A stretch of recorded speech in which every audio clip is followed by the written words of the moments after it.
Okay പിള്ളേരെ, അപ്പോ mass എത്ര പറയണത് 1000 kg. ഓക്കെ, ഈ വണ്ടിയുടെ ഭാരം എന്ന് പറയുന്നത് എത്രയാണ് പറയുന്നത് 1000 kg. ഇനി ഈ വണ്ടി സഞ്ചരിക്കുന്ന വെലോസിറ്റി പ്രവേഗം എന്ന് പറയുന്നത് 90 km/h. ശരിയാണല്ലോ. അതിനെ സഞ്ചരിച്ചു കൊണ്ടിരിക്കുന്ന വണ്ടി 5 സെക്കൻഡിനുള്ളിൽ എന്ത് ചെയ്തു? റെസ്റ്റിലേക്ക് കൊണ്ടുവന്നു എന്നാ പറയുന്നത്. റെസ്റ്റിലേക്ക് കൊണ്ടുവരുന്നു എന്നാ പറഞ്ഞത് എന്താ? വണ്ടി നിർത്തുക, സ്റ്റോപ്പ് ചെയ്തു. അപ്പൊ ഈ 5 സെക്കൻഡിൽ സ്റ്റോപ്പ് ചെയ്യണമെന്നുണ്ടെങ്കിൽ അവിടെ കൊടുത്ത ഫോഴ്സ് എത്രയാണ് നമ്മൾ കണ്ടുപിടിക്കേണ്ടത്. ആ ബലമാണ് നമ്മളിവിടെ കണ്ടുപിടിക്കേണ്ടത്. അപ്പൊ ഫോഴ്സിന്റെ ഇക്വേഷൻ എന്താണ്? ma. അപ്പൊ നമുക്കിവിടെ മാസും ആക്സിലറേഷനും കണ്ടുപിടിക്കണം. മാസ് ഓൾറെഡി അറിയാം 1000 kg. നമ്മളിവിടെ കണ്ടുപിടിക്കേണ്ടത് എന്താണ്? ആക്സിലറേഷൻ കണ്ടുപിടിക്കണം. കിട്ടിയോ?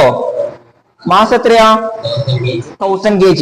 ഇനി നമുക്ക് കിട്ടേണ്ടത് a ആണ്. ശരിയല്ലേ? ആക്സിലറേഷനിൽ കിട്ടേണ്ടത്, ആക്സിലറേഷൻ കിട്ടാൻ എന്താ ചെയ്യേണ്ടത്? ആദ്യം വിയും യുവും അറിയണം. ആരാണ് വിയും യുവും? ഇനീഷ്യൽ വെലോസിറ്റിയും ഫൈനൽ വെലോസിറ്റിയും, ആദ്യ പ്രവേഗവും അന്ത്യ പ്രവേഗവും. ശരിയല്ലേ?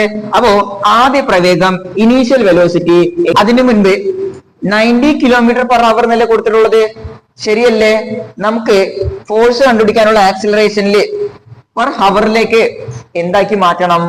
മീറ്റർ/സെക്കൻഡിലോട്ടാക്കി മാറ്റണം. ശരിയല്ലേ? km/h എന്തിലോട്ടാക്കി മാറ്റണം? മീറ്റർ/സെക്കൻഡിലാക്കി മാറ്റണം. അപ്പോ മീറ്റർ/സെക്കൻഡിലാക്കി മാറ്റണമെന്നുണ്ടെങ്കിൽ ഈ 90നെ എന്ത് ചെയ്യണം? 90നെ 1000 കൊണ്ട് ഇൻഡു ചെയ്യണം. ഇനി 1000 കൊണ്ട് മാത്രം ഇൻഡു ചെയ്താൽ മാത്രം മതിയോ? ഇതിൽ കിലോമീറ്റർ ഉണ്ട്.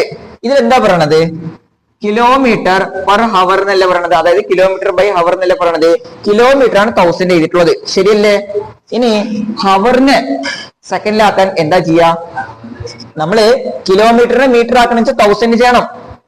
ഇനി ഹവറിനെ സെക്കൻഡിലോട്ട് ആക്കണമെങ്കിൽ എന്താ ചെയ്യേണ്ടത്? 60 ×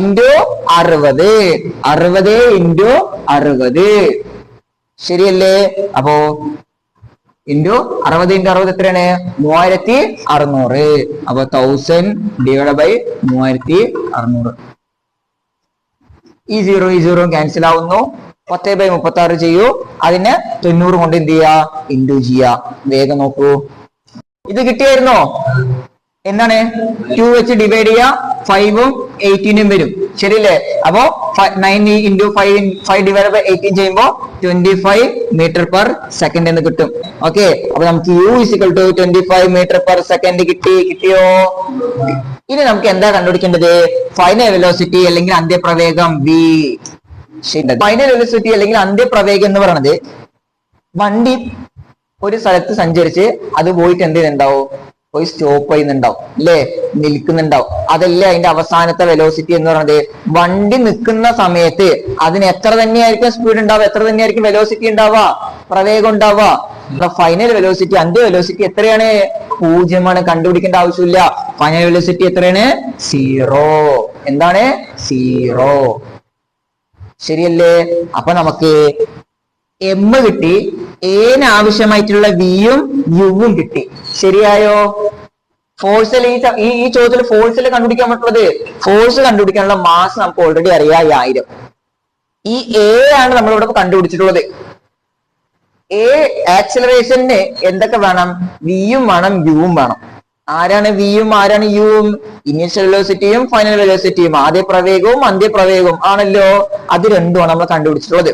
ഇത് ആദ്യ പ്രവേഗം, ഇനീഷ്യൽ വെലോസിറ്റി.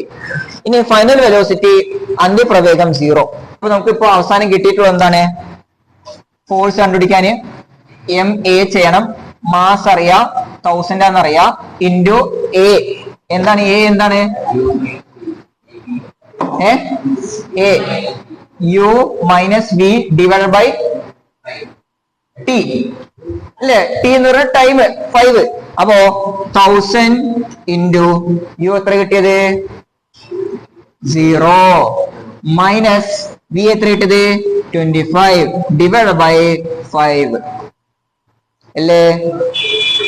0 - 25 ബൈ 5 ഇൻറ്റു 1000 ചെയ്യാം. എത്ര വന്നു? -5000 Newton